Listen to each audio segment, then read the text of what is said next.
Good morning. Today is April the 2nd, 2013. My name is Nancy Nolan Jones, and I'm a community researcher for the Social Justice Institute Oral History Project, Case Western Reserve Social Justice Institute Oral History Project.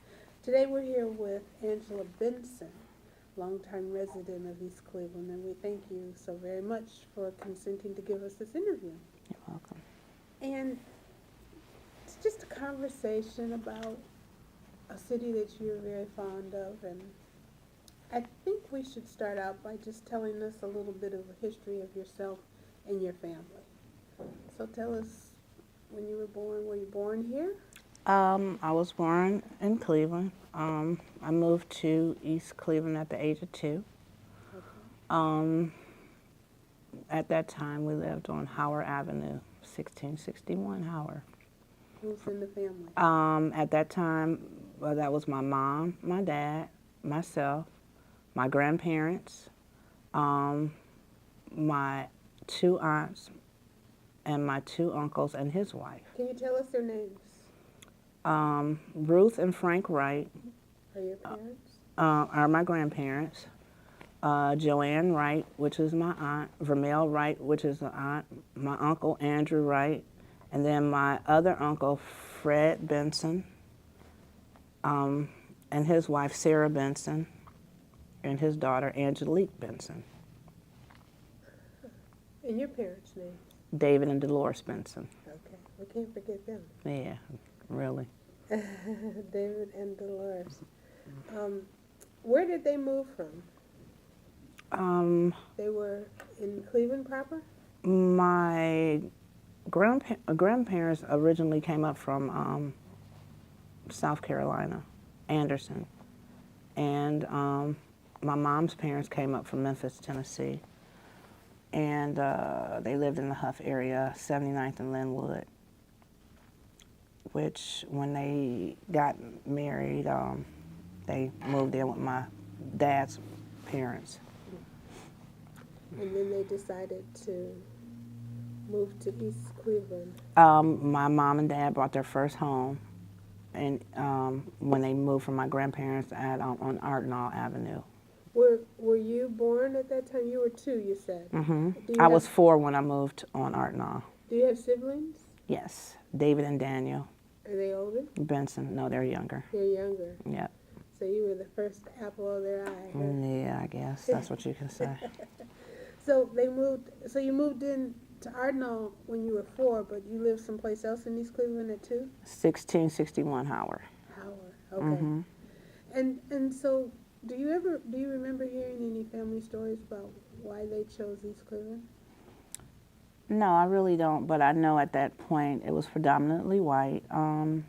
It was just, I guess, a young couple that wanted to establish a family-oriented area to grow up in for myself, and I guess eventually my brothers. So what are your first memories about East Cleveland? Oh my God, I can remember my grandma's house, but so much more. So I remember when we moved on Ardenall. I can remember sitting on our front porch where you could basically leave your doors open. I remember the milkman coming and dropping off milk, orange juice. There was a steak man, the ice cream man. I can remember my mom. She was a PTA mom. I went to Prospect Elementary. And I can remember the racism that went on. Really? Oh, yeah. I think we were the second black family on our street at the time. And once again, I went to Prospect Elementary, and I think I was the only, there were 2 black girls in the room, and it was me and a girl named Joyce Pete. And I can remember going on the playground and them saying, don't let that nigger swing over there, she stinks. And a little white girl named Doreen, I don't know her last name, she said she's a little girl just like we are. So let her play, and we became really close, and they were a Jewish family. She actually had me come over and stay at her parents' house one night. My mom and her mom got together and she let me sleep over, and they took me ice skating, which was on Shaw. So at that point, I learned how to ice skate. That was one of my things. I just remember she was my, if I could find her today, I would like to really thank her and let her know how much she blessed me in learning how to deal just with people, first and foremost. But that's one of my favorite memories. And then as I grew older, the city changed.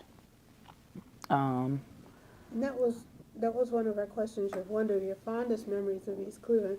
So that would be one of your earlier fondest memories. And later on, we'll maybe talk about some more. Or did you have? I can remember my dad was the president of the street club. So at Christmas time, we used to, they used to have contests to see who could decorate the prettiest houses.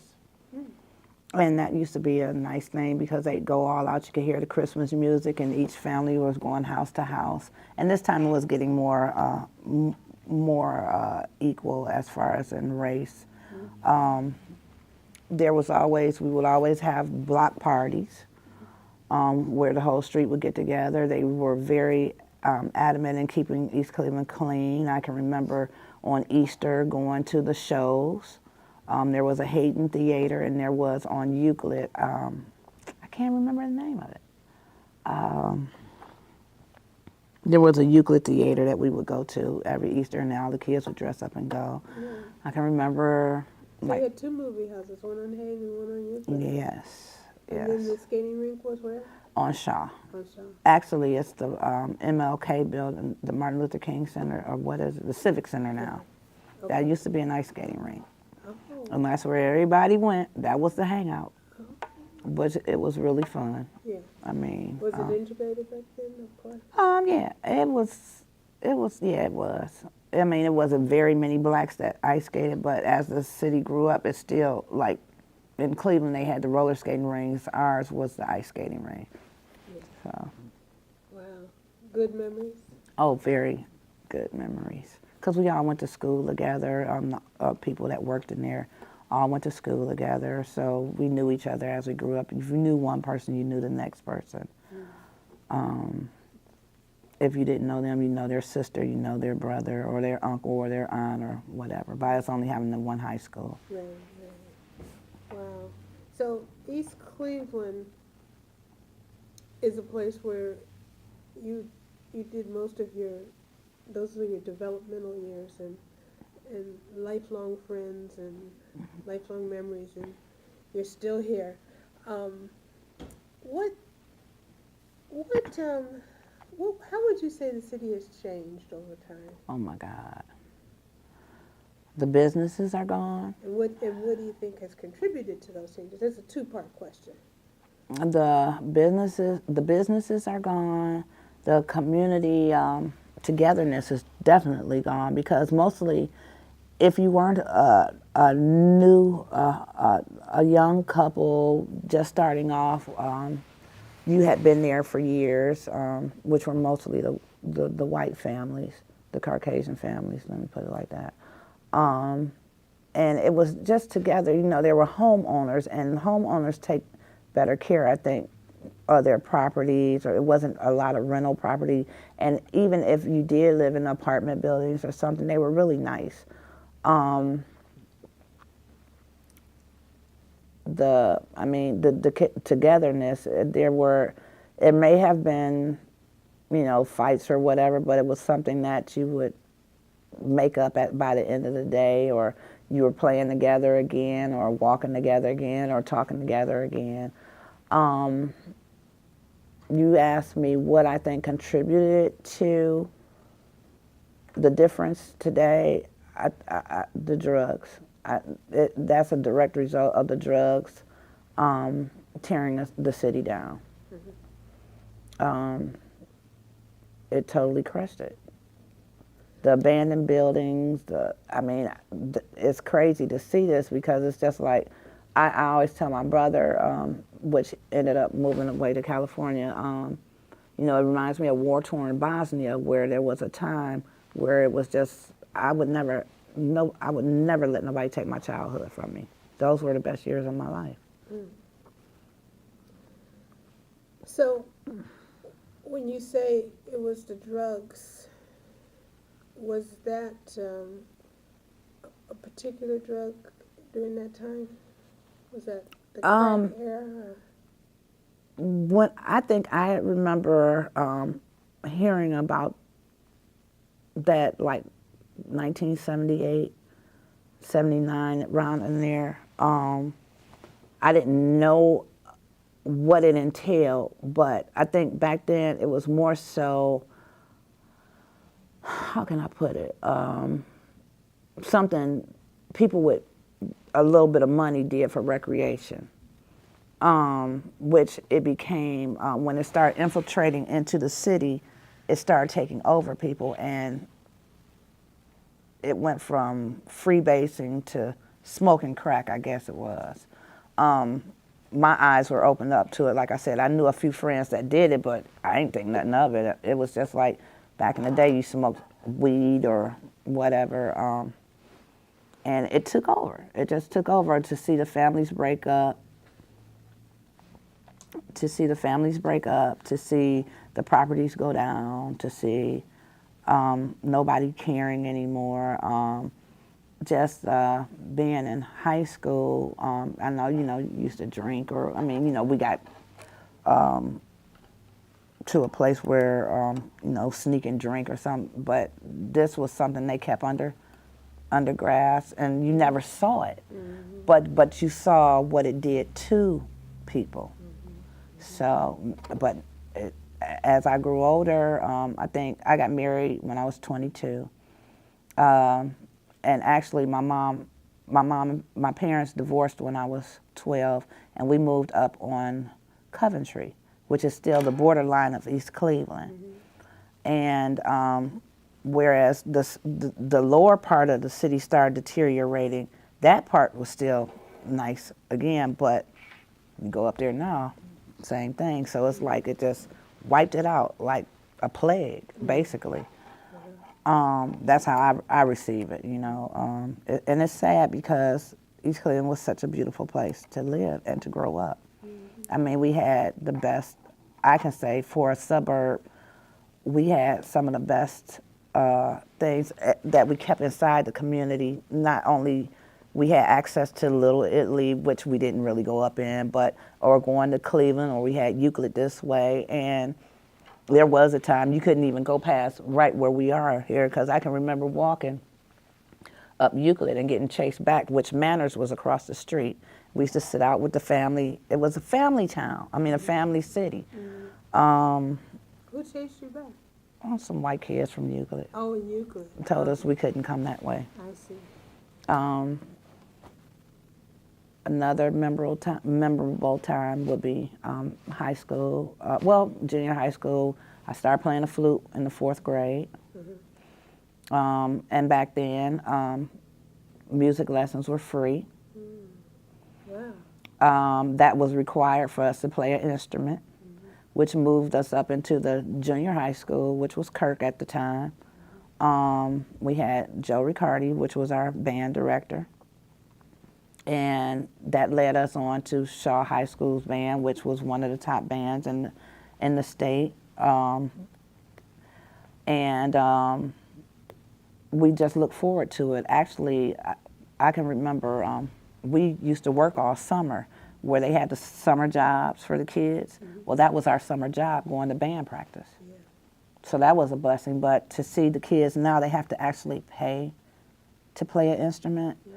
They don't know the instruments. I think the morals and values that were instilled in us as a family-oriented town, as people got younger, having children, and with the crack situation, the economy situation, a lot of the Section 8, and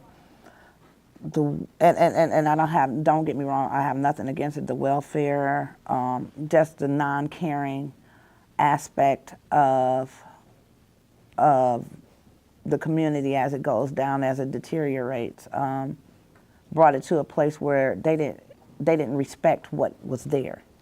Not only that, then you take it to East Cleveland City Hall, where the changeover in hands and mayors, or what their perspectives were, or how they were keeping the city, or, I mean, I can't pinpoint anything, but from what I see, it's just like totally different. A combination of things, yeah. There's never one thing. Exactly. It's a combination. Brandon, you have a question?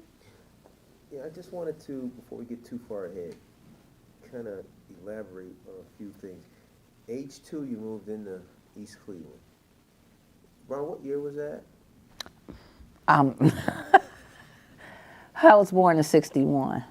Okay, so we're looking at 63? Yep, and in 64, my parents purchased, no, 66, my parents purchased their own home, where they were staying with my grandmother in a 2-family house on Howard. And we stayed upstairs, and my grandparents lived downstairs. Then my parents bought a house, 14729 Ardenall. Did your parents talk much about where they were from? I know you said South Carolina and Tennessee. You remember any stories? Well, my mom was actually from Cleveland. She grew up in, she went to East High, and she lived in the Huff area, which, yeah, my mom used to tell me it used to be all Italian back then.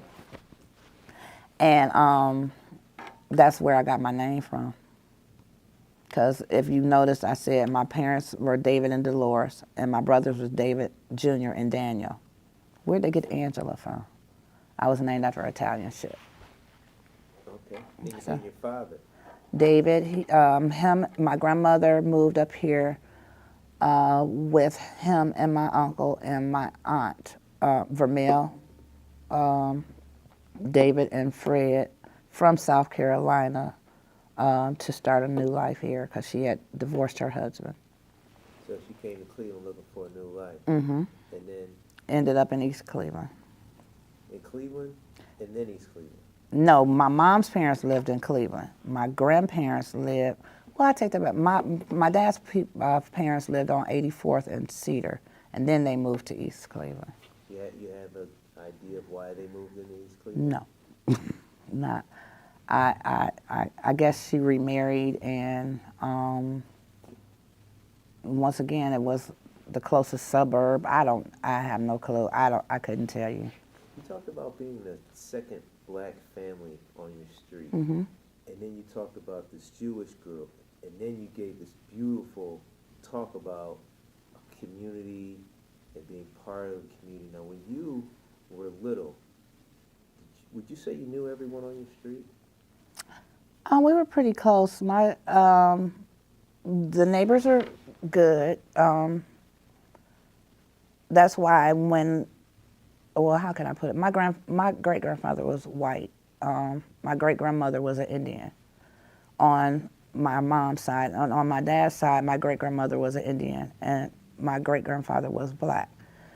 So you can imagine the colors going around in our house. So I never knew what prejudice was until I went to Prospect. Even the people on the street, when we moved on Ardenall, and my grandmother kept us very sheltered. So I was in nursery school or whatever then. But when we moved on Ardenall, even the families that lived around us, they were nice. So for me to go up to Prospect and hear somebody call me a nigger, that kind of like, whoa, where'd that come from? What is a nigger? I didn't know what that was, and my mom had to sit me down and have that talk about prejudice and what it was. But even though I can remember watching the television, seeing the Kennedys, seeing the Martin Luther Kings, and I mean, I was young, but I still can remember, but I never understood it until it directly hit me. Okay. And you told us a story about the playground and the Jewish girl kind of coming to your defense. Doreen, yeah. How did that impact you? How did that make you feel? And then going over her house. It actually showed me, truthfully and honestly, it taught me about God's love at a very young age. And that's how I received that, because my first college paper was on Doreen. I never forget, and they still have it up at the school, because they couldn't believe of I wish I could find her today. They couldn't believe the love that I received. But I was a child. I was the first grandchild, first and foremost. So therefore, I never wanted for anything. Black kids didn't like me because I had things white kids had. White kids didn't like me because I was black. And then a lot of times, when you grow older, I went through the era of, because I was light-skinned and had long hair, I had a problem there. So I would hang with the boys, and then I became another name. But it wasn't even like that. It was just like, I just wanted to fit in. But today, as far as with the Doreen thing, it takes me back to that. It doesn't matter who you are. Just show the love and the kindness that maybe God will give you. And that way you'll make it through. And that's what I received from her. I wish, I had Facebooked and everything else I can't remember her last name. I almost wanted to go up to Prospect and find out in the archives what was her last name, because they moved away when they started integrating more into, blacks started more coming into East Cleveland. They moved to Shaker, but I never knew where. Okay. Now, she stayed on your street? No, she didn't. She stayed up on one of the streets up here. I can't even remember which one. It might have been like Allendale or something like that, in one of the bigger homes, because down this way, they were smaller homes. So they had like basically one of the really nice homes. Okay. You talked about a sense of community. Can you tell us a little more about that? Like, what makes a community? What made East Cleveland a community? I could say that like I said, with the block parties, the parents were stuck together as far as in the PTA meetings. They all collaborated and they had cabaret parties together. So maybe if you lived over there, it was your mom and my mom, and we may have not even known each other, but they met up at the school supporting us or supporting the school. My mom was a band booster. My mom was in the PTA.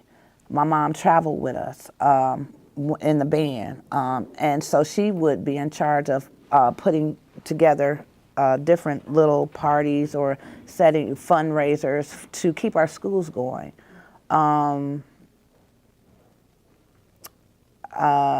Stuff like, I can remember being in the spelling bees. I can remember her following all the way. And then with her doing that, the next parent would grasp on and do it too, or even at the ice skating ring or something like that. The parents would come over and watch the kids, and they'd sit around and talk while we were skating. I mean, if, once again, I can use it as an example, if your mom lived at the corner of my street and she saw me cutting up, guess what? Your mom was going to tear my butt up and then call my mom and let her know she did it, and then my mom would tear me up too. I mean, they say about a village raising a child, or and we truly were that knit type that tried to keep all our kids together, tried to keep us focused on the good things in life, tried to show us morals and give us morals and values, and tried to show us responsibility to be a productive person here out in society. If my parents had a cookout, per se, they were going to invite everybody on the street, and we'd all chip in no matter what. Even if you didn't have money, you were still welcome. You don't have that too much no more, unless it's a family thing, and then it's a whole bunch of drinking. I don't remember that. At nighttime, I can remember us playing hide and go seek. Guess what? The parents played too. They did things like put sheets over our head, and when we come out and run, they'd be standing there like, ah, and it would scare us so bad, but they would laugh, and we'd all sit on the front porch and talk about it. Yeah, you thought you wanted to play hide and go seek. At nighttime, you need to be in the house, but this is what happened. I'll give you another example. I can remember my first banana bike. My dad bought a Bonneville, and he bought me a bike the same color of it. And back then, you didn't have to worry about your things being taken. I mean, maybe you did, but not with the community that we resided in. So I left my bike, and he would always teaching me how to put things up when I'm finished with him. And I left my bike outside, but the neighbor next door had taken it and let him know that I took it, and I came out crying about my bike.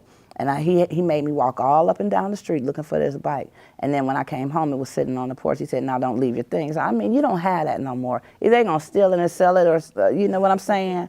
I truly miss that. I truly miss that. Where did you get your sense of morals and values? I guess from my grandparents, my parents, from the other people the elders on the street. They all played a part in raising me. I mean, it was a time that it became, I went to St. James Church. That used to be a place where you go, it's like an aftercare or whatever at a certain age, me and my brothers, and we became latchkey kids. But after that, we had to come from that daycare, we had to become latchkey kids. And you would go home, and my mom would already have, the night before, already made us something to snack on until she got home from work. My dad was, he worked for MetLife. My mom worked at Job Corps. So my mom worked nights. My dad was always on the move with clients or whatever. And she would always have it set up. And then once again, if she didn't have it set up, we could go next door or across the street. Mm-hmm. And they would make sure we were all right until our parents got home. It wasn't a thing about, you gonna pay me or nothing. It was just, we were all everybody's kids. It didn't matter. We all were one. How has racism impacted you personally? I think you kind of went over that, though, when you talked about your first encounter on the playground being called the nigger word. So that has been one experience, how it has impacted you personally. How can you think of any other instances, and how do you think it has impacted the city of East Cleveland? Well, as far as diversity, I feel that it impacted it by Caucasians moving out and more black moving in. They didn't have the cultural things. And I say that because, now, mind you, before the Jones family moved in across the street from my house, there was a family there that had monkeys that were so cute. I mean, I don't think you see that in a black neighborhood at all. You know, the different Jewish, Italians, the Polish or whatever race, how do you put it? The things that they grew up on, we were all infected with them because we were allowed to use it. Matter of fact, my next door neighbor, on the other side of me, they were Japanese and Indian. I got to taste Japanese food. I actually was offered a trip to Japan, but my parents just couldn't afford it. It was, I mean, the culturism, just the different cultures coming together as one, you know. It was sharing the experiences together, yep. So do you think the fact that it is no longer here, it really narrows the view of the people here? I think so. If you look at East Cleveland Theater, that used to thrive. Mm-hmm. You don't see that anymore. There were always plays at even East Cleveland libraries. The kids gather there now, but it's not the same atmosphere as that. That's about, the atmosphere is totally different. Mm-hmm. Once again, like I said, the Latchkey Kid program, when that went into play, most of the kids were at St. James until their parents got home, and then if your parents got off before mine, maybe I went home with them. You could trust the people around you. You didn't have to worry about somebody maybe shooting in the house, or versus somebody molesting your child. And it may have been, but that was something rare. Mm-hmm. Everybody basically that I know in the environment that I was in, basically there was a two-person household, a mother and a father. And if there wasn't a mother and a father, they were still cordial enough to act as acted as though there were. Everybody, like I said, just everybody was close knit and together. Do you think racism has impacted East Cleveland currently? I don't know. It's a hot mess. It's a hot mess. It's not like you don't see the white businesses anymore, which on Hayden there used to be a place called Mary's Sweet Shop, which was ran by an old lady. It was right next to the Hayden Theater. And you could go in there and eat ice cream, drink soda from the fountain, penny candy. Okay, that was a white shop, but eventually it had to go. They're like Vibers, the photo studio. Beautiful pictures. I would go up there whenever you needed a family portrait or something like that. And when you said racism impacting, changing us, or is there any difference that I see? There's nothing but it's just like junk stores, or it's not a business environment anymore, or somewhere. I could actually say someplace I wouldn't want to live. Mm-hmm. The next question is like inequality. It's similar to racism, but you know, inequality means, just for the sake of clarity, something, I see it as something not fair, inequality. Do you think that you have been subject to that personally? Some inequality here or anywhere? I mean, it is what it is. You learn to live in the environment where you are. And when you say equality, what do you? Well, inequality means that, in my mind, that fairness just has not been at the center of someone's actions regarding you or the city of East Cleveland. As far as myself, I'm not going to put it on me as an individual, because I know how to remove myself from certain environments if I choose to. Mm-hmm. And as far as the city, yes, because I feel that politics play a big part of it. As it started breaking down the city, it was just like, as the black families started moving into East Cleveland, there should have been somebody that could stand before them and maintain what was there, regardless to what race, color you were. You know what I'm saying? It doesn't matter that there's an all-black community now. Let's keep it moving, because at one point this was a thriving community, and as we come in to this community, let's keep it like that. So do you think that when it was white it was good? Oh, yeah. When it got black it didn't? Absolutely. Wasn't And so good? it wasn't. I mean, it just took a change. It became renter property. The owners of the homes, which may have been white, I don't know. And I'm just hypothetically speaking on that, or whoever the owners were, they didn't maintain their properties anymore. That played a part of them. Once again, like I said, the drugs came in and people started doing certain things. With the politics, the police officers, I mean, it wasn't a demand to maintain what was there. What about now?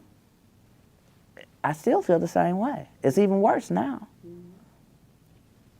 Brenda, do you have something? I wanted to, while we're on racism and inequality, go back to your incident. I believe it was junior high or high school. Which one? You said when you got to, I want to say junior high, you were called the N-word. No, that was elementary school. Elementary school.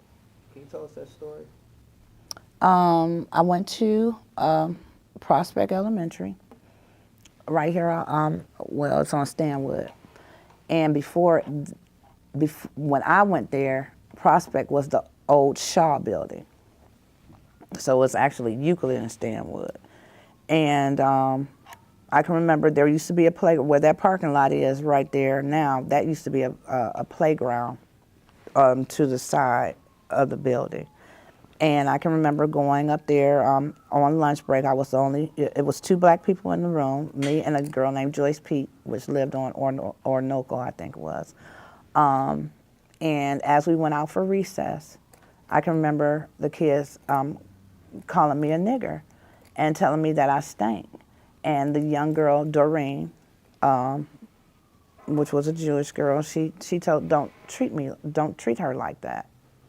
I can't remember the young girl's name, and I know where she lived. She lived on Elm. I'm talking about you don't need to play with her and that type of thing, and it hurt my feelings because I didn't understand. I didn't know what racism was. I had never been approached with that type of thing because my family was all colors, and I didn't know color. All I knew was a person. So that affected me to a certain extent, but it also woke me up where I wasn't naive on what was really happening in the world at that point. I didn't know that we were going through the thing. I didn't know the magnitude of what was going on down south. I didn't understand what President Kennedy was talking about. I didn't understand what Martin Luther King was about, but that opened my eyes to a lot of things. It's almost like, if I could put it in biblical terms, it's like once they ate from the tree of life, their eyes were open. Yeah. At that point, my eyes were open to a whole lot of different things. Can you tell us about some other instances where you experienced racism? Another one? In East Cleveland or outside of East Cleveland? Outside of East Cleveland. My father, before he became a salesman for MetLife, he worked at Alcoa for years before that. And he was one of the only black people on the softball team. And he would play his championship game at Brook Park, and they had won the top championship, which was in Salem, Ohio. And I can never forget, it was my brother and I and my mom, my dad, and my brother. We were going into the park, and as we were getting out the car, there were some kids standing there. Niggers, hold your nose. Once again, this stink. Why do black people stink? I didn't get that, but we didn't hear them as far as we heard them say niggers, hold your nose, but it still never dawned on us. And we're like, Mommy, we want to go play with them. And she was like, no. And I'm like, whoa. So those were the two things in my life that dealt with racism. Now, as we got older, I can remember we were in the riots that were down on Superior in East Cleveland, and we were we were coming from Brook Park, and my grandma lived on Howard, which was 125th when you come up Superior. And I can remember the police on the loudspeakers saying, don't get out of your cars, stay this place, stay that place. I can remember seeing cars overturned, police cars overturned, burning right there at Caryan and what's that other street over there? Not Roselle, but up further, North Lockwood. I saw people getting shot down in the middle of the streets. My dad had to pull over up under a street light, and he made us all lay down on the floor of the car. And finally, a police officer rolled by, flashed a light in the car, and told us to go. And we, like I said, we had lived on Artenaw. I can remember going home, and we were just like, oh my God, what did we just experience? But we actually experienced, we were in the dead center of the riots. I didn't know that was a black-white issue until later on in life. I mean, my parents would always, that was when a child was best to be seen and not heard type thing. So we weren't allowed to talk about it until later on in life. But those are the three main things that I can actually remember other than the prejudice of growing up dealing with the black kids not liking you because you got things white kids have, white kids not liking you because you're black, girls not liking you because you got long hair and you light skin. I didn't do this. So. You know, we're going to come right back. I'd like to develop that more. In regards to the softball game, did your parents ever talk to each other about it or talk to you and the kids? They probably talked to each other about it, but they never, like I said, we were seen and not heard. If the grown folks was talking, you didn't get into whatever. And I'm pretty sure, like my dad and his friends would be in the rec room, and I'm not sure what, because I wasn't allowed down, but I knew they would be talking. Then my mom would have, and her girlfriends, or there'd be couples sitting around the dining room table, and they play Pacino at that time. Is that what it was called? And we were sent upstairs, but I'm pretty sure. Matter of fact, I know for a fact, and my father, Alcoa was predominantly white, the workers there at that time. I can remember his boss and stuff calling and asking, well, where's your kids? And my dad's like, what do you mean, where's my kids? He says, they're here. He says, oh, I don't hear them. What do you mean by that? So are black people loud and noisy? And I mean, what? No, when Daddy was on the phone, you better shut up because he's talking. That's how I knew that. You know what year those riots were? Ooh, they had to be in the 60s. I know I was at least 7, 8, somewhere. No, wait, my brother he's 4 years younger than me, and he remembers them. So somewhere, maybe. I don't know, not even 12, because my parents got divorced when I was 12, 11 or 12. Okay, so I'm trying to get a understanding of the family in how you dealt with racism from a family perspective. That's what made me so naive to it. My parents never really discussed that part with us. I mean, after a while, they just said, well, some people think that because of the color of your skin, you're different. But my mom always instilled in us, you're not different. And my grandfather, I had a little brother that passed away that had blonde hair and blue eyes. So what? I mean, I didn't see that he took after my great-grandfather.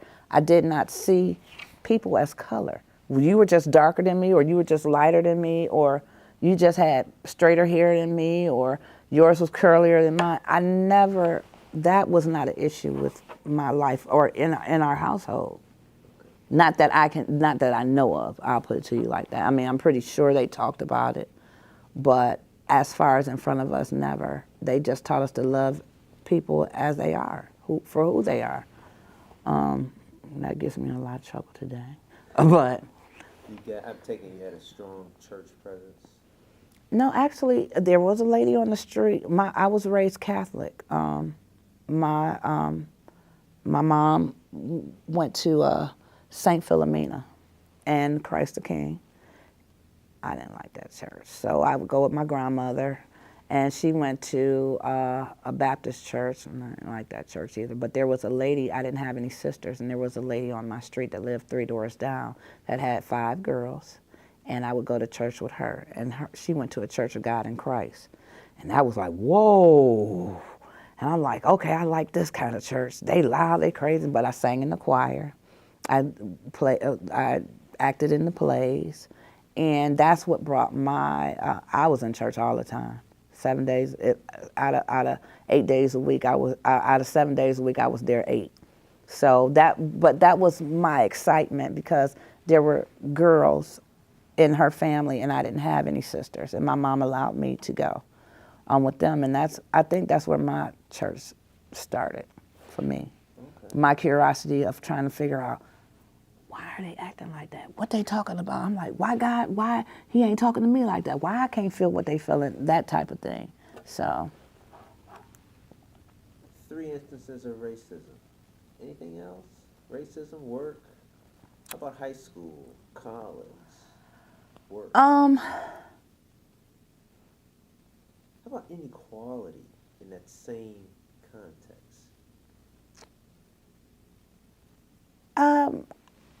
I can't, I'm trying to remember. The only thing I can remember going to Cleveland State, I felt there was racism as far as the teachers. They paid more attention to the Caucasian children and the foreign children more than they did the black students, because I was blessed to be in college at the age of 17, so I was still pretty young. I also told you, well, I started at 17. I was at, well, how can I put this? Because my dad made me leave Ohio State, and because he didn't want me down there because he was very protective. But when I came back, I went to Tri-C, which was a blessing. I went to the main campus. I actually had my first grade teacher was my first year professor in English. I felt nothing different there. She was a black teacher, actually. I didn't feel anything different other than I didn't want to go to a community college, and I just left a university. So I failed out. But I ended up going to Cleveland State, and there I really felt like there was racism as far as the professors there. With, like I said, with the foreign students, the white students, they took time with, as far as the black students, they always shunned us off and says, for me, well, you can get a tutor, or you could do this, or you could do that.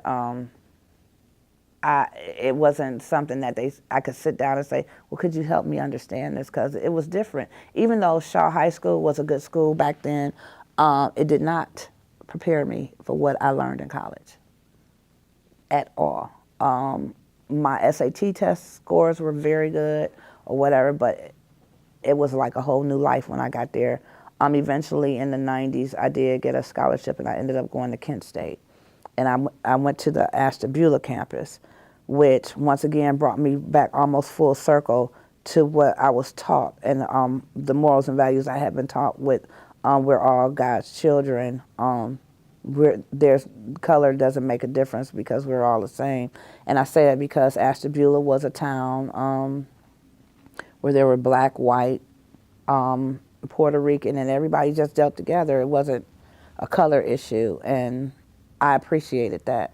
So I got like a spiritual awakening when I got there in the 90s. That was in the 90s. And then I came back home. Can you tell us how your schooling had changed?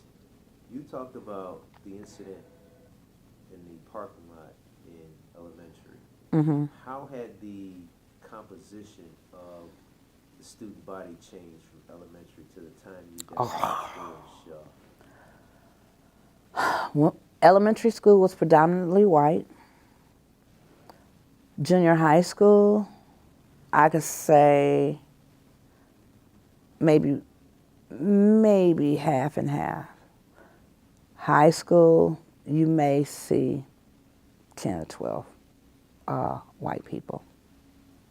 From your perspective, do you think anything changed outside of the student body so far as schooling and education, like teachers, curriculum, books, anything like that? At that time, not really. But as years, like I have two little brothers that attended the schools. I have one 4 years younger than me and one 10 years younger than me. And then times changed. I mean, for me, I think I always say that we were the last of the classes that had it made. My other little brother graduated in '83. That started where the kids had to work more. I mean, they had to basically work more for themselves, whereas there was more help as I was growing up. There was a time when teachers cared, and when I was growing up. I'm not saying that they don't care now, but there was more so sense of care. The teachers would invite you over to their homes or take a group of the kids that did well and have sleepovers and stuff like that. By the time I think my baby brother, the one that's 10 years younger than me, graduated from Shaw, I think it was more so, it's to me, now this is just my opinion, it was more so about the money. It wasn't the love of the child's education anymore. And there were some of those teachers still there that did do that, but the ones coming in, it was a job versus a heartfelt thing to get these kids, to teach them to make sure that they had some morals and values like in the home, with the single parenting being more profound. It wasn't the same to me. I don't even know how to explain it because it's an inner feeling. But it's sad because it hurts. It does hurt to see not just the community but the world period go through the things that they're going through as far as the education, the parenting. I'm not homophobic or anything, but just a change of life period. With the gay teachers, the molesters, and like I said, I'm not saying that I'm not. Well, how am I putting this? I'm not saying that I can do much about it. All I have to do is be myself. But the killings, that bothers me. I can remember a young lady, she got hit right on Stanwood in Euclid. That was the first time somebody got killed. She got hit by a car. But now the change with the guns, the police in the schools, all of that bothers me. What does our future children have to deal with? If they already got police, they got these gun wars, they got the drugs, they got peer pressure, which is the peer pressure of living in the streets. How many, we strive to go to college. We strive to have a job where there were opportunities. There's not very many opportunities like we had, like I had. There's, like I said, the killings, the drugs, the prostitution, the older people taking the young girls that's trying to go to school because they're cute, they taking them and selling their bodies somewhere else. It's just a whole bunch of stuff that's ugly. It's ugly. So far as school goes, and I know we talked about this, you think inequality had anything to do with the downfall, if you will, of the educational system here in East Cleveland?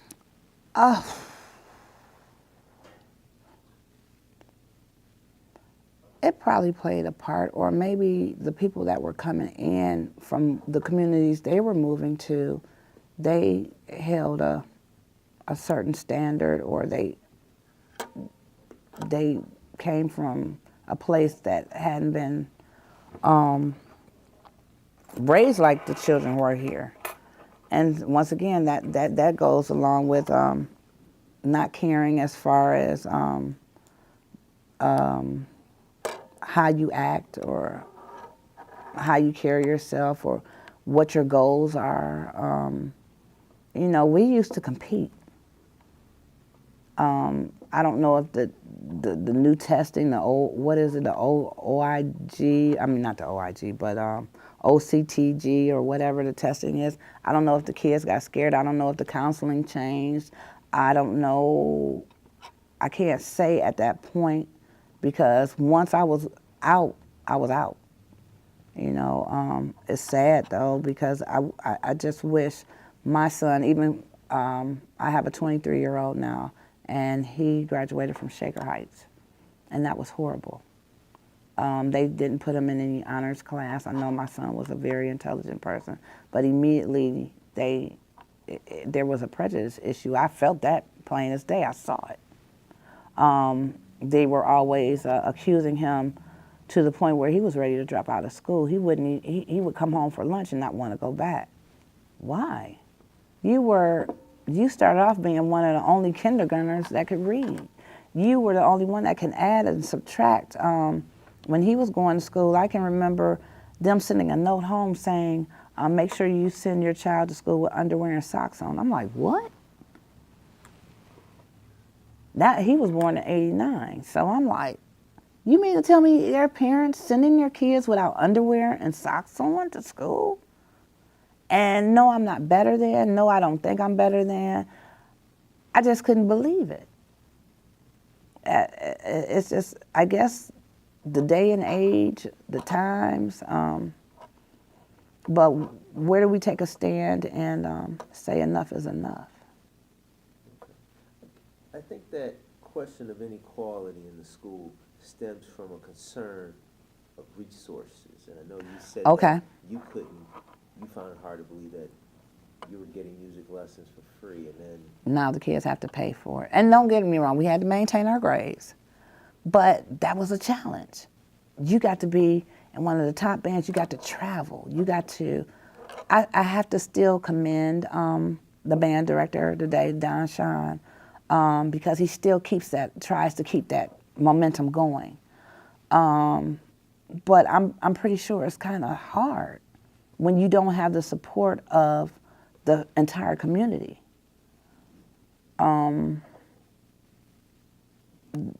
He's one that still holds the old school reins.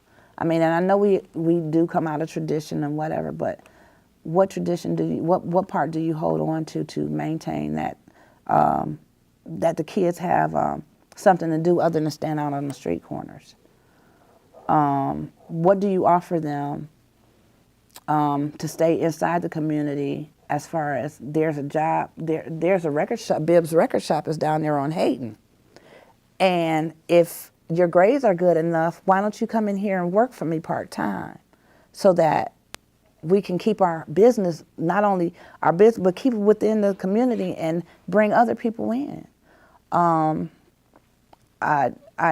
graduated from Shaw, and when I was going to Cleveland State, I worked at Black's Beauty Salon for 6 years.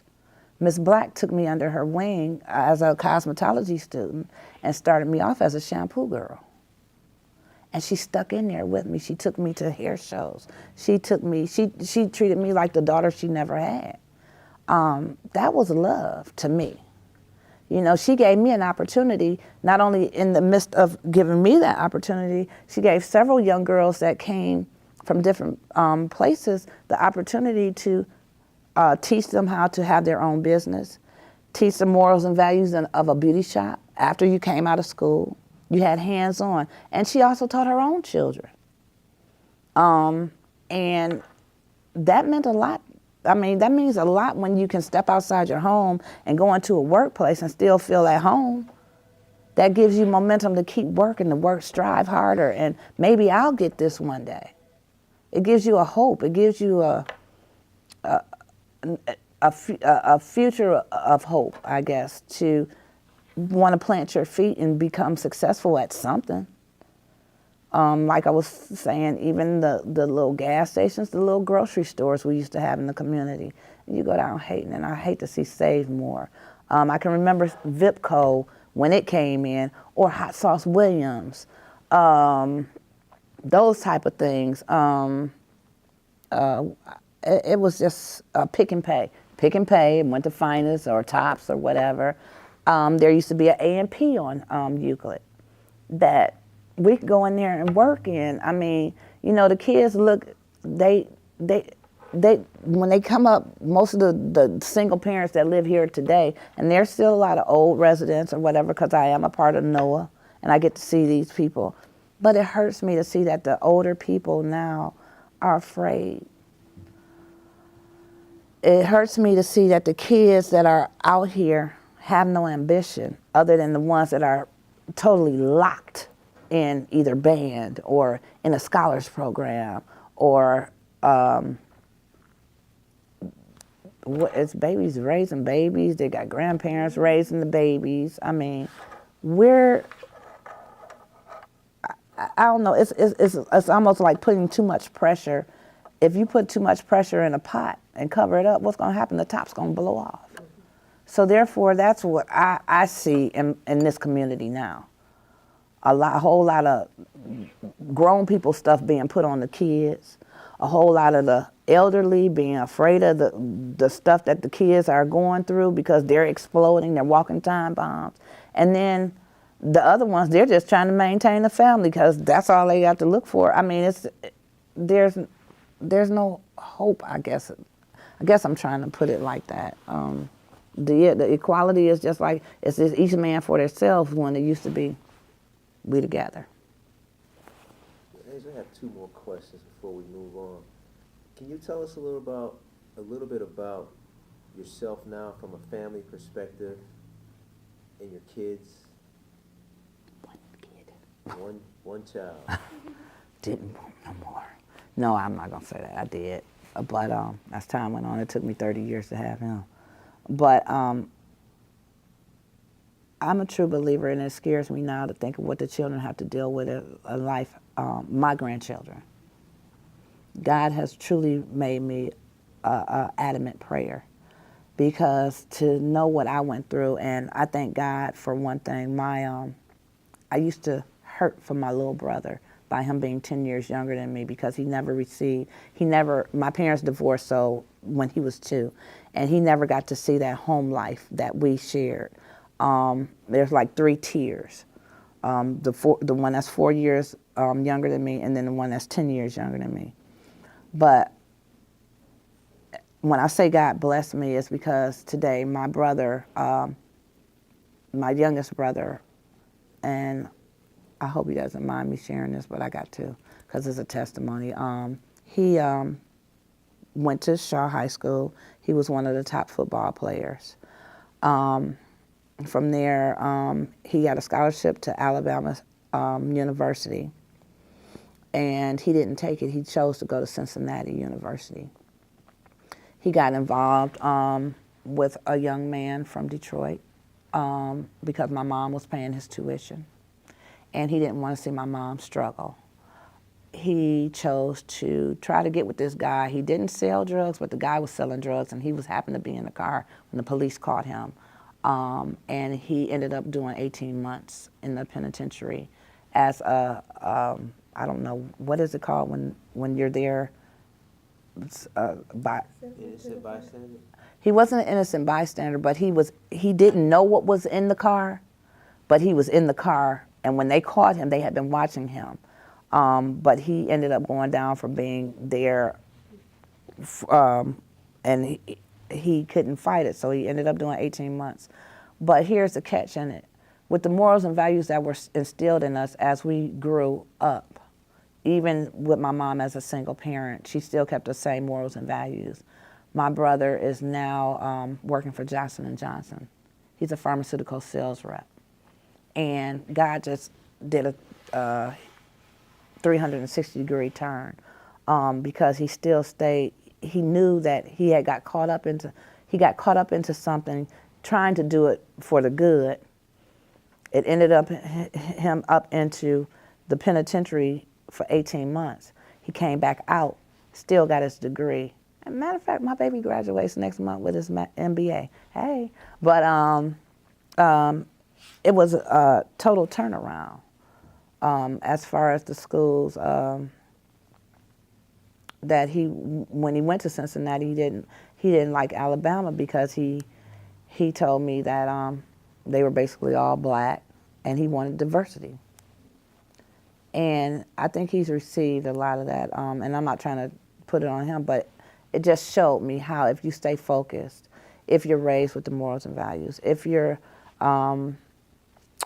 stay attentive based on where you came from, if you keep your base, you can always go back to it at some point in life and prevail with it, because we struggled when he was in college really hard because my mom was working 3 jobs or whatnot. What that did for me is I didn't want to be in the situation that my parents ended up, so I'm going to stay with my husband. Guess what? I ended up getting divorced when my son was, I think, 6 years old. And I wanted him to go to the best schools because I didn't want him to have to go through the lower school system like Shaw had become, that my brother went through, but he still fought through. I got, I saw how, guess what?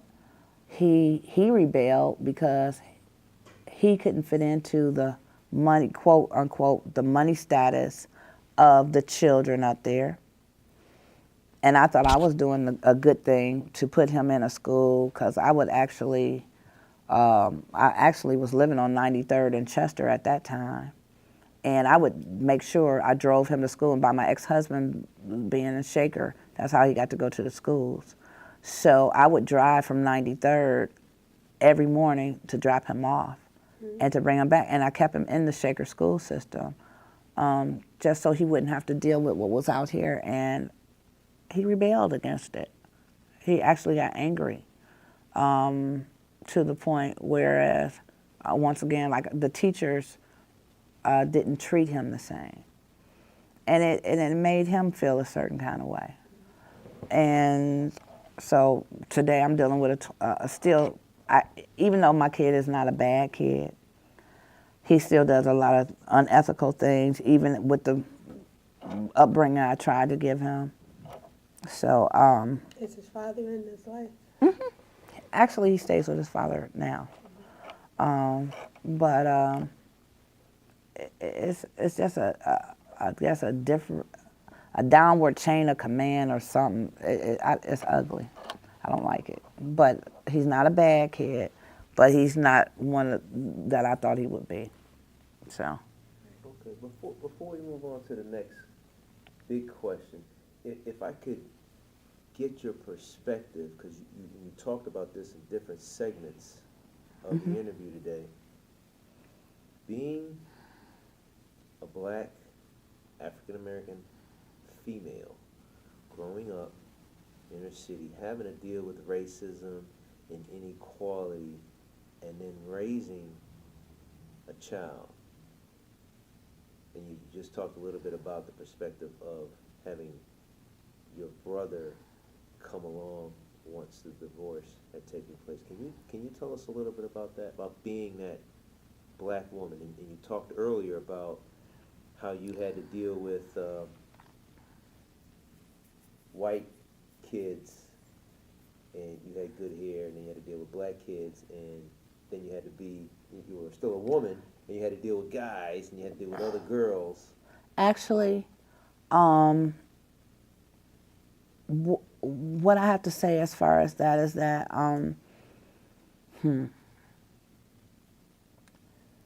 dealing with those things, you put them on the back burner and you don't realize that they're still there. And it wasn't until I may have been 36 years old where I actually start to really grow up. Because you put I don't know if it's like when somebody has a head injury and they lose sight of anything that was bad, they push it and don't think about it anymore, and all they remember is what they choose to remember. I think I became one of those people to a certain extent. I mean, I never forgot it, but I never internalized it.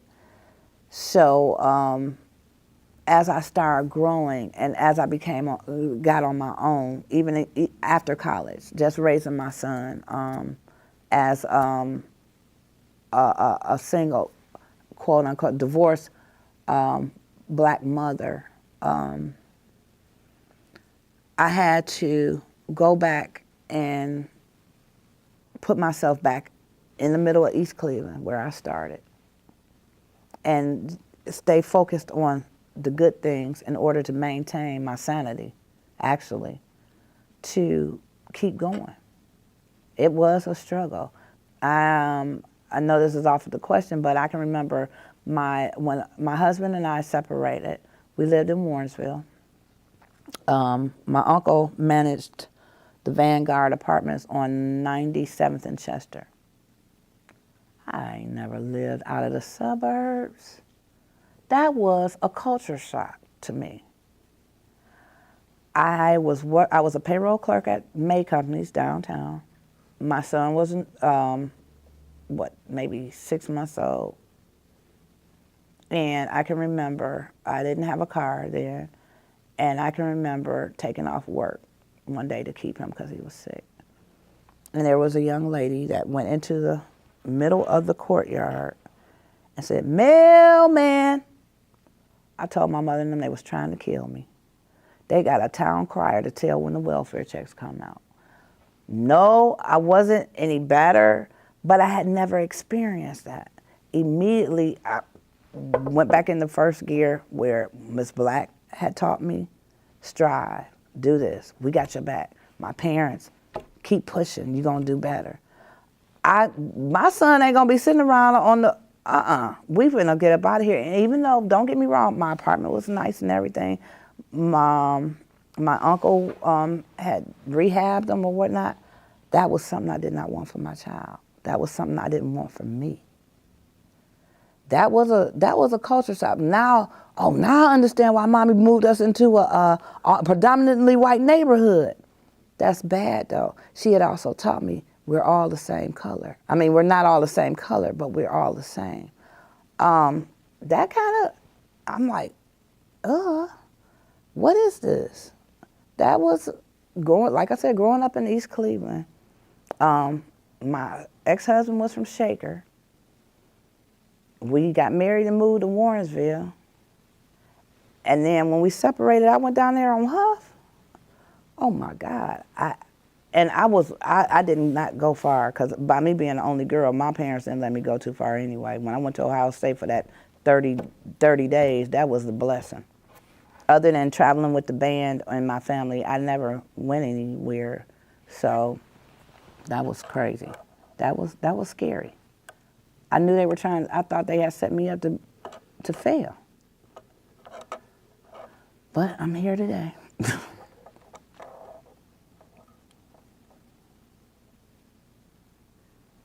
Can you recollect any memory or instances when the community of East Cleveland fought for something?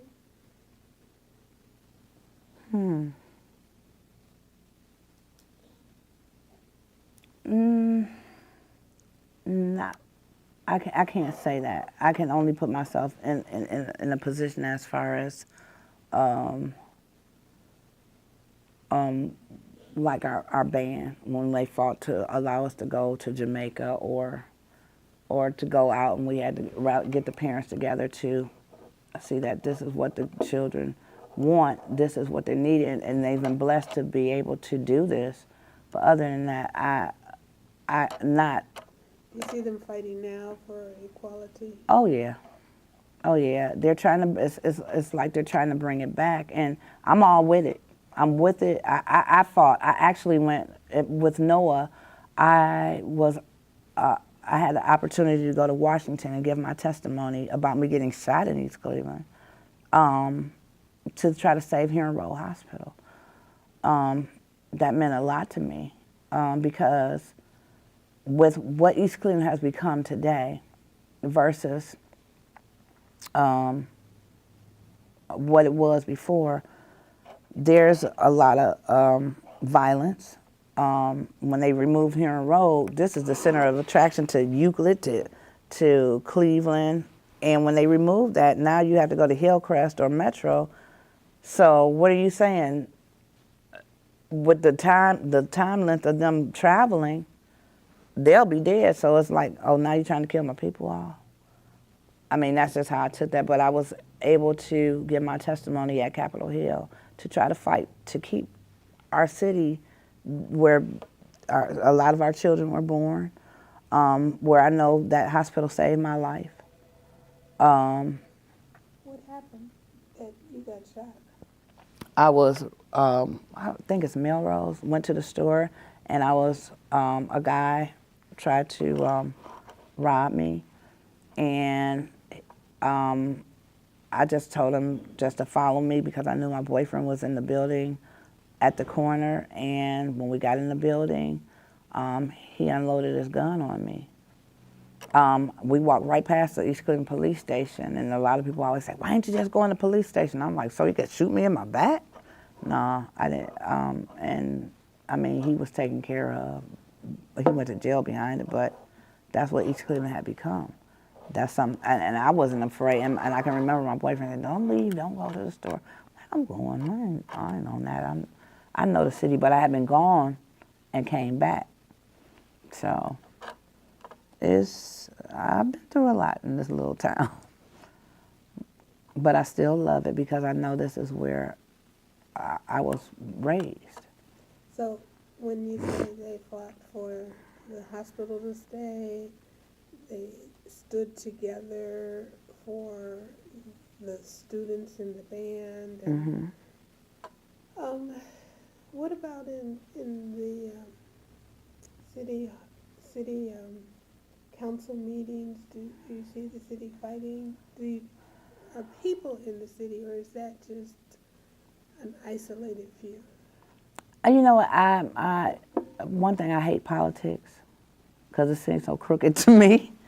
But the other thing is that I have attended like I said, the NOAA meetings. I have attended the city state of address. What I received from that was that we have a council that's fighting against the mayor. But then again, I don't know the whole story. So who am I? I don't remember that from growing up.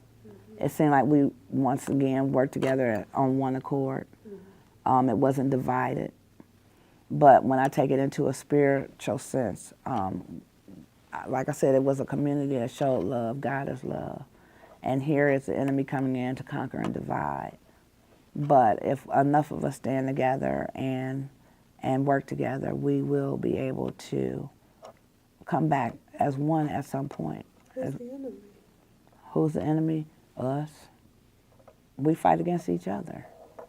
And I mean, that's in all hands. We fight against each other. Jealousy, greed, envy.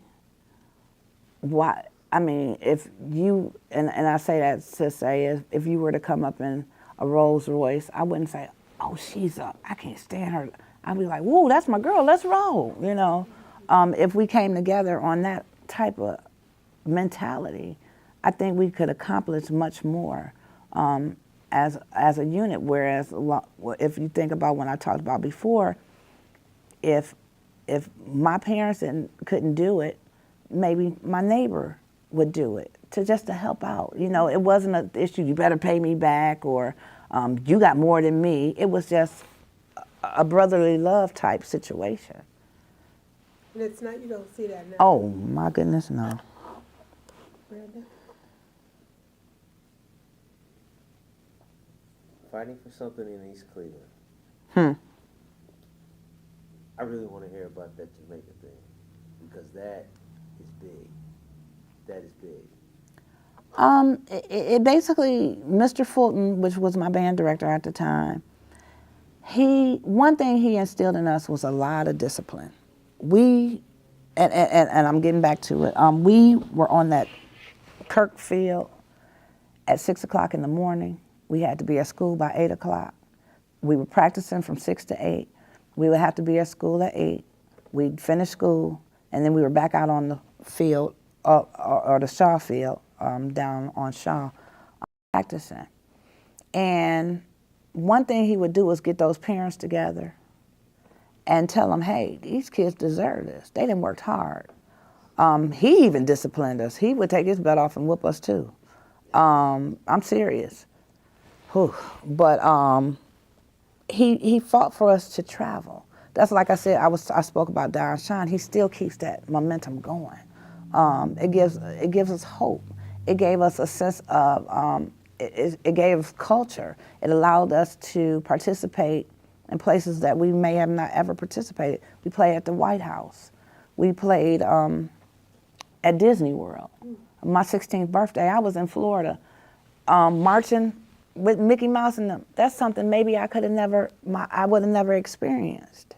But that was a teacher that loved us, that cared about our well-being and wanted to teach and show us something. And I could never repay him, because with my parents divorcing, he became the father that I didn't have at home. And I appreciated that. I tell him at our all-school reunion, Mr. Fulton, you just don't know how much I love you. because I could have turned out to be something else. But he instilled, when the home discipline was gone, guess what? There was a teacher that loved us enough to discipline us and to give us hope and to encourage us and to bring us through so that we can enjoy the finer things of life, the better things of life, or want the better things of life. I love them for that. That's why I was so excited when the band not too long ago went to China. I was like, Don Sean's still doing it the same way. I had to commend them. It sounds like you got a lot of development out of the band, and Shaw, play a pretty good role in your life. Oh yeah. Oh yeah, because I thank God for that, because I may have not graduated from high school had it not been for the band. I kept my grades up on point. I was an honor roll, merit roll student, because I wasn't missing no band. That was a requirement? Oh, no, I mean, you didn't have to be that, as long as you kept a 3.0. But I was going to do what I had to do. I had been hurt by divorce. We, quote unquote, was an all-American black family that once what I talked about, the love and how we shared with the other families and how we all came together. Well, when that was broken, that tears something from you. Hey, where's my daddy? Something ain't right. Why y'all going through this? Why is there argument? But regardless to all of that, he still, Mr. Fulton still made us understand, hey, you go through things, but this is what you need to do. This is something that had already been taught, but you put it on the back burner. You don't think about it until you come across it again. And I thank God for the teachers, Miss Bonet, she's passed now. Mr. Wilson, Mr. Gamble. I mean, those were the people there when I was there. Rosalind Payne, which was my choir director, she was another one. I mean, they just encouraged us and treated us like maybe we were their own kids. You know, I can remember losing my flute in Refco, which was down here on Taylor and Euclid. I left it, got off the bus, and I left it on the counter and went and jumped on the bus. And I cried about it, and my mother couldn't afford another one, but Mr. Fulton called me in the room and said, here, Angela, now you hold on to this one. What band director gives you a flute? You know, so you can still continue to pursue what basically your heart's desire. That it was mine. Because my aunt, which I talked about in the beginning, Vermeil Wright, she was in rhythm teams in the band. So it was like, okay, I like this. They doing this. I like this music.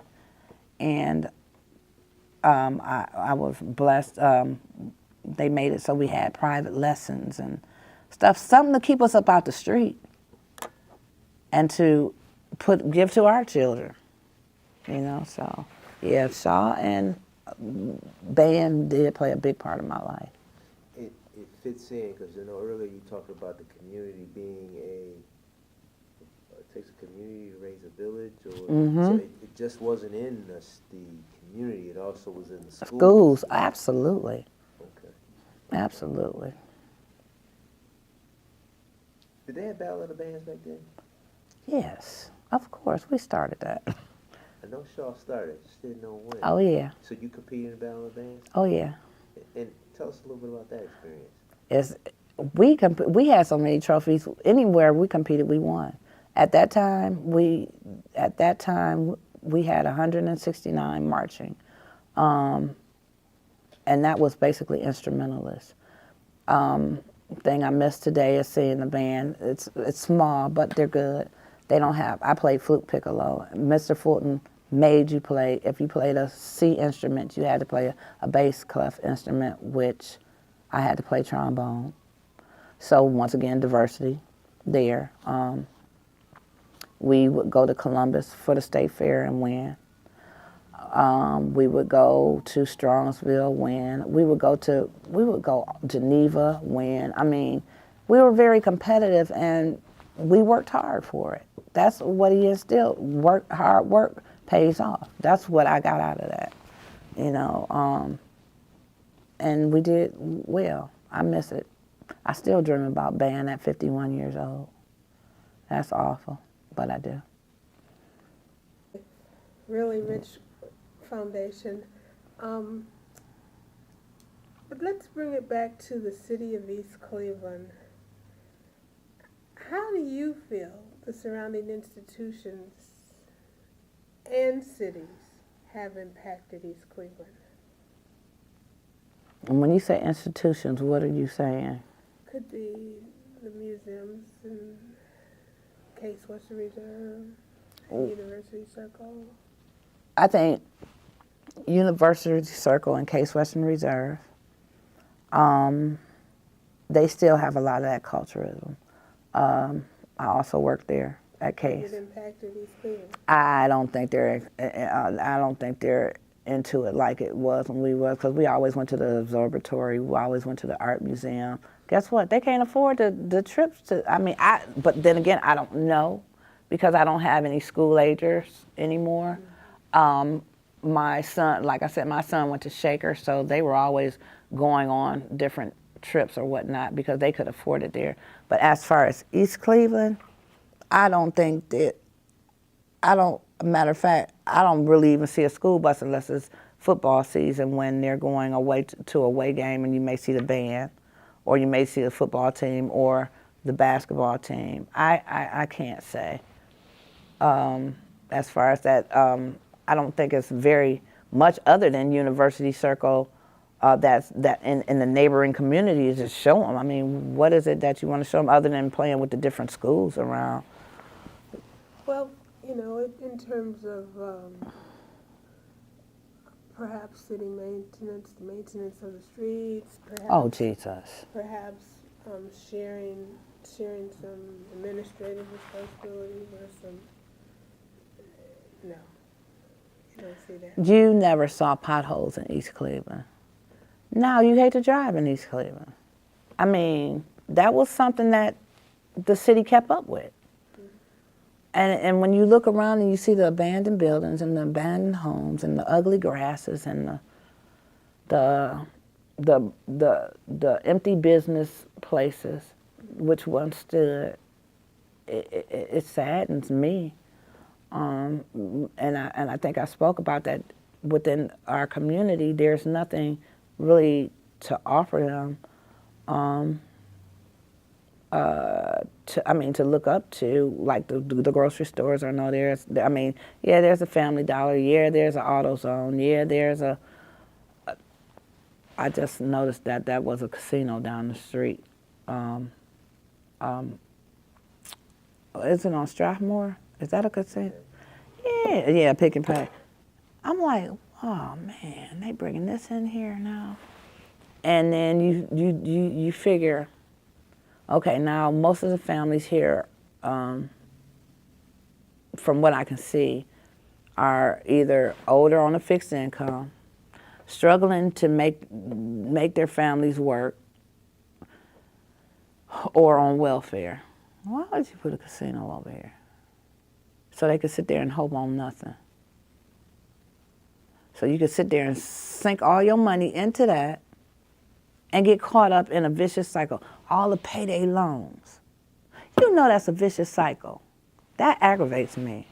You tell them, okay, I'll give you a $300 advance, but guess what? You only make $400, and you're gonna end up paying that advance back and taking out another one. Vicious cycle. So what are you setting me up for, failure or to achieve? That's good. If we could take a closer look at the surrounding institutions, universities, hospitals, Cleveland Heights, UCI, it could be a negative or a turn your eye towards East Cleveland. Because over the years, we've watched some of these communities or institutions grow and expand. Mm-hmm. How would you say they've impacted East Cleveland over the years?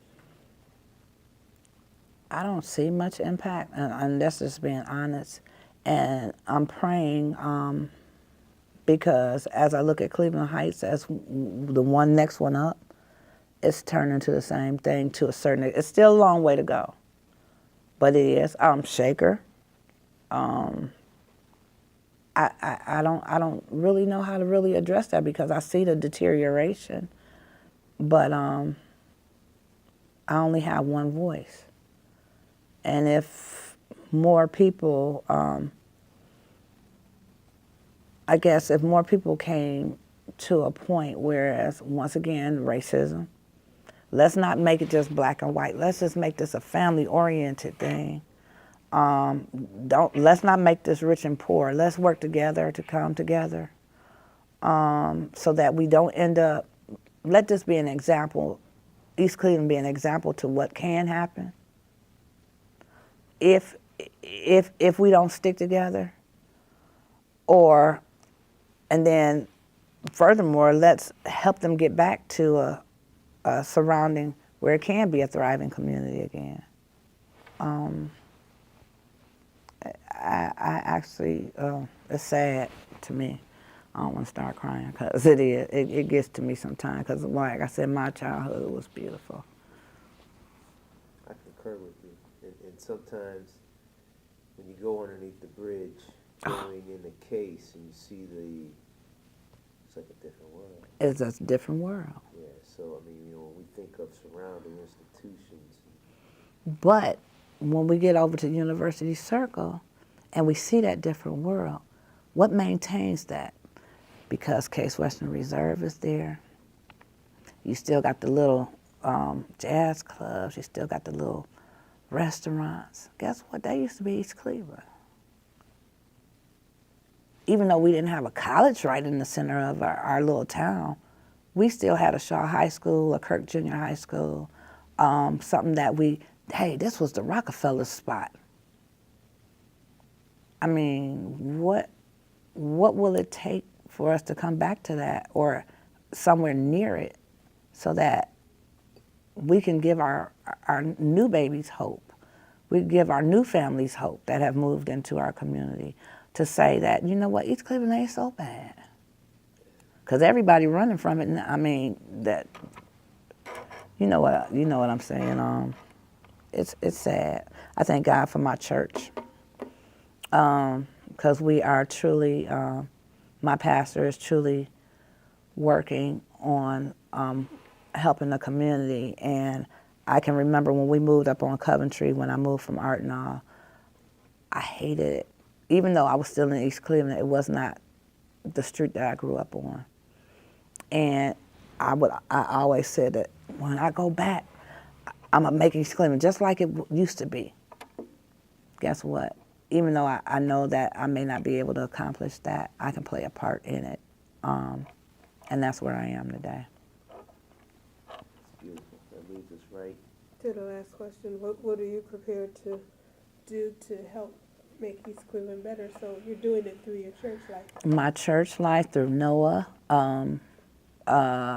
Anywhere I can fit in, I'll get in. What do you do with Noah? Actually, I'm just a participant in there, and I advocate sometimes for them.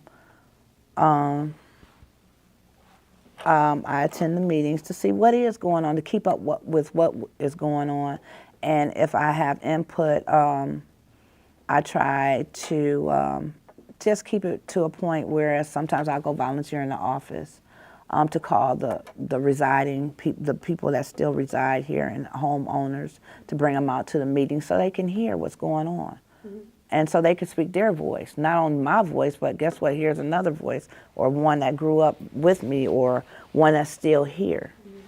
So I try to just bring the community back together where I can, how I can.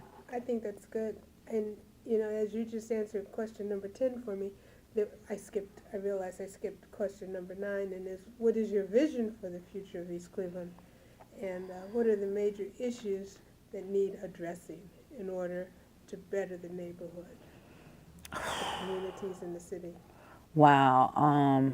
If it was left up to me, I would tear down a lot of these I would tear down all the abandoned buildings and homes, or refurbish what I could refurbish, to, if necessary, start the street clubs back up. I mean, and get some bold people that's going to stand and say what really needs to be done. Make more opportunities within the city. Again, businesses, making the community attractive enough to bring in businesses that want to stay here, that would rebuild our city. The movie theaters. Let's bring some of that stuff back here where we can gain revenue in order to start building up. What about your lawns? What about painting your houses? What about, I mean, I can't say that we have enough money to make programs, but I know there has to be federal funding out there somewhere that could just come in and just start making a change, and not only with one house, but with several houses. What about, let's start with a street, a whole entire street. And then if this street can do it, let's move on to the next street. And I know it's hard in screening, but check the backgrounds of the people that's coming in, I guess. I mean, I don't know how they do that because there's so much going on that's devious. How about, okay, you got a civic center over there. How about let's throw up an ice skating ring again and give them some culture and some diversity in that area. We got roller skating rings here. We got ice skating rings out Euclid, roller skating, ice skating. They got it in Cleveland Heights. Let's bring that back, the stuff that started us where we were. As far as when you go into Cleveland City Hall, guess what? I think you need a new City Hall, really. You really need a new City Hall. Let's clean that up and get some people in there that's not about just self, but about the community at large. I mean, oh, I wish I could. Sometimes I wish I could be bewitched sometimes. I do. I have dreamed about it. I do. It hurts to see our city like this. It hurts, especially when you've been here, just like somebody was asking me, you know everybody. I said, no, it's just that we were, if you lived on one street, your aunt lived on the next street, you knew the people on that street, because that's how we were. Judge Dawson, my dad used to be their insurance man. I can remember Channel 5 News. There was one of the ladies that worked on it that lived down the street from Wayne Dawson and them. And she used to get some of the kids in the neighborhood to do the Oscar Mayer Wiener commercials. I mean, you know, little stuff that just you can remember. A sense of community. Mm-hmm. A sense of community. Yep. What else would you do to bring back that sense of community? I know we talked about the things you say tore it down. What else would you do? Oh man, like I said, try to generate revenue so that we could, or start some businesses up in here. Not just fast food restaurants, beauty salons. They tearing the gas stations up, but the gas stations, or a tire shop. What about the grocery stores?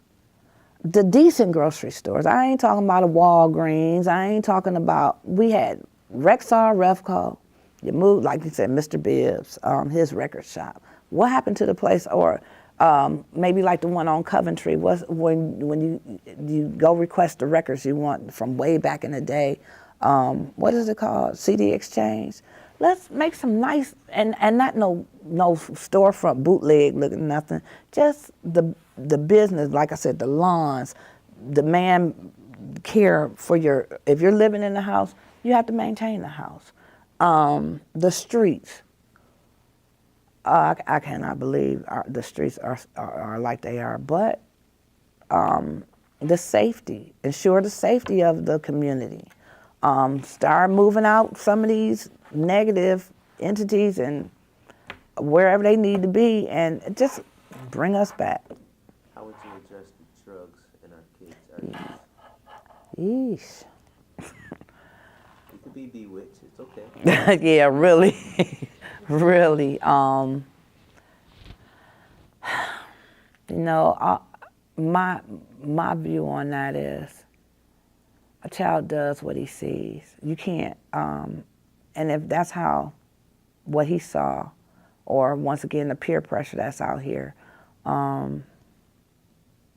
It's sad. You don't know what they're, like I said, once again, you put a whole bunch of pressure in a whole little pot. So eventually the top is going to explode.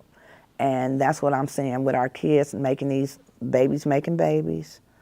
No discipline in the households, the parents on the drugs. Really, there's only a few that come up out of that. Like my parents, I never saw them drink unless they had company. You know, my dad smoked cigarettes. My mom didn't. And I'm saying I'm not no better than the next person, but you didn't see that usually when you went into a household growing up. So they're living their environment. You tend to become the environment you're surrounded by.